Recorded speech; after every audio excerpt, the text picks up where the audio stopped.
Okay, Mitch, congratulations. What were the emotions like there, particularly towards the end of that chase? Obviously, it got a bit tight there. Yeah, it did. I think it was a tricky wicket throughout, and I guess different phases of pressure for both teams throughout the game. So, yeah, I was pretty calm. I think Paddy was pretty calm as well, and whilst it was pretty close, we had plenty of time. So, nice to squeeze past and make to a final. And on a personal front with the ball, how pleasing is it, sort of gratifying to play like that at such a big game, given the tournament you've had?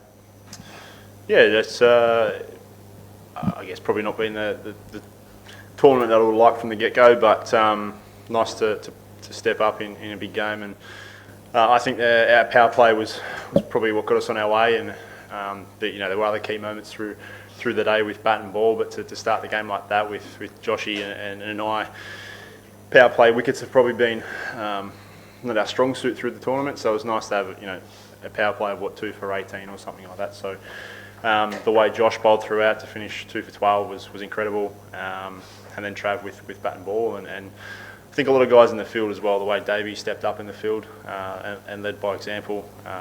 You could probably name everyone at different circumstances through the day to really step up in a big game. Right, on the right. Just about the first 10 overs. Later on, it became a pitch that was really suiting the spinners. But what was it like for you and Josh? Bounce seemed to be moving around compared to everything else that you've got during this season.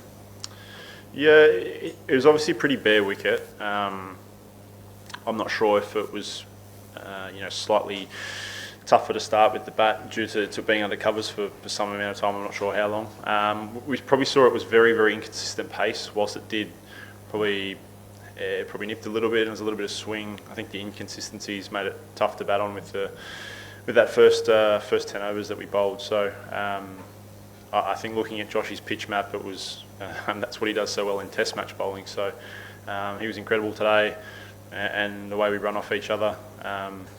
To have that power play that we did and carry some momentum through the middle was how we want to start matches. So it was nice to do it in a big game.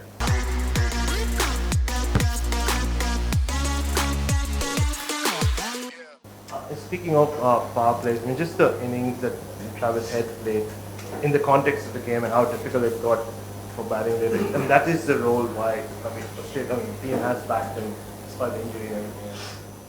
Yeah, I think the way not only Trav but also Davey, they certainly put the pressure straight on South Africa there in the first 10 overs, and we've seen throughout the tournament how tough the first 10 overs can be at certain times of the day with the 2 out and the hard new balls. So when you're willing to take the game on like that, and sometimes you take a little bit of luck with you, but the guys were fantastic in that opening partnership, and then Trav carried through a bit longer, and he was probably looking a bit ominous there not to go further for closer to 100. So certainly took some pressure off early with the way that the guys started, and obviously much needed with how we saw the back end of the game, and giving ourselves a bit of extra time not to have to go so hard at the end.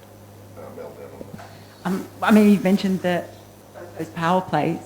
Was it, despite there being some counter punching and back and forth, was it really just a tale of 2 power plays, essentially, the story of that match, and the fact that Australia was so aggressive in both?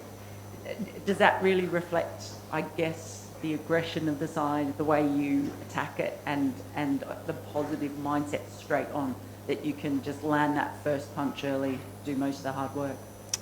Yeah, I guess so. I think I certainly didn't sit in batting meetings, but that was pretty much how we drew it up. We wanted to hit hard with the ball.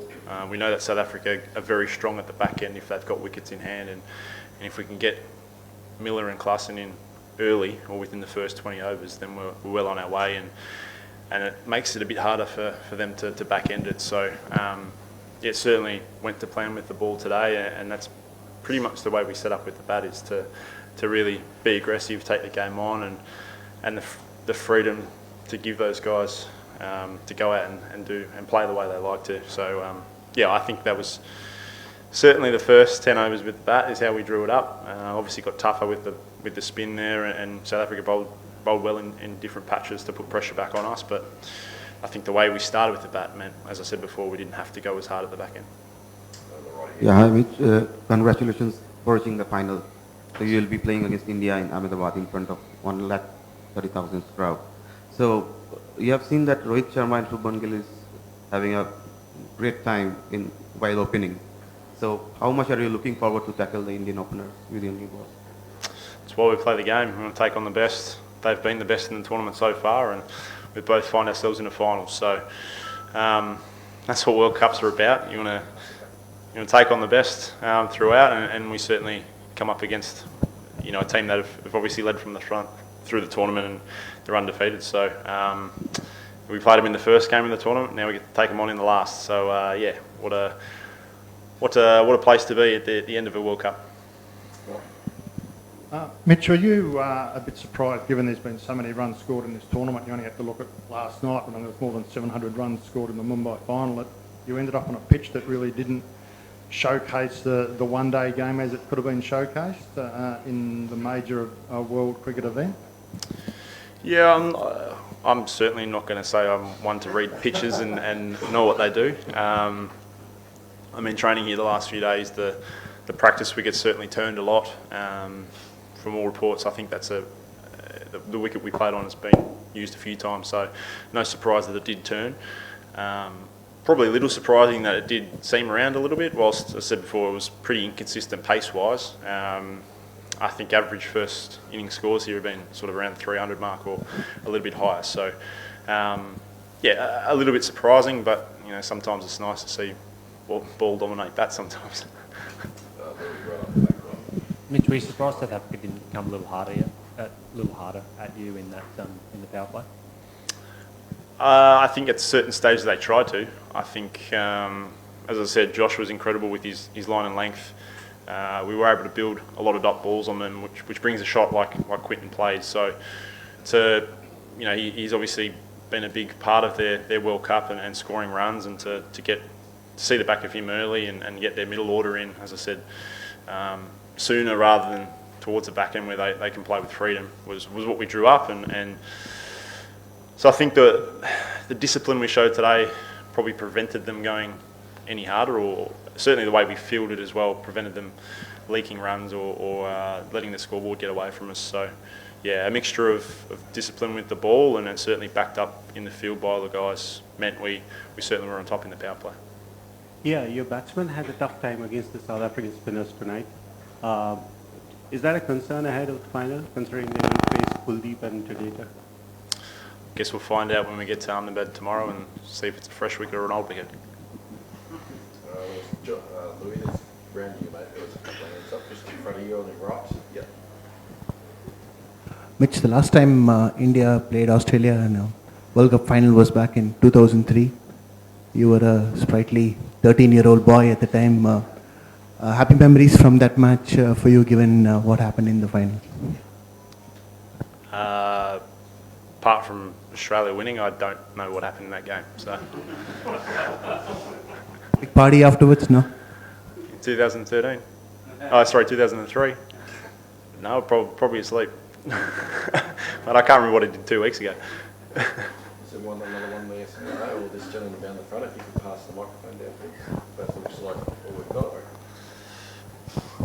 Congratulations on making the final. What do you think will matter the most in the final of a World Cup? I mean, is it going to be handling of the pressure, or will it be or exclusively or largely the skill of the players involved? You could probably say both. It's a big occasion. It's a World Cup final. Certainly, guys in both change rooms have been there before at different formats. So, I mean, both teams played each other in the Test final earlier in the year. So I don't think either change room is new to big occasions. It's certainly going to be a big occasion in a World Cup final in India. It's going to be loud. There's going to be a lot of passion there.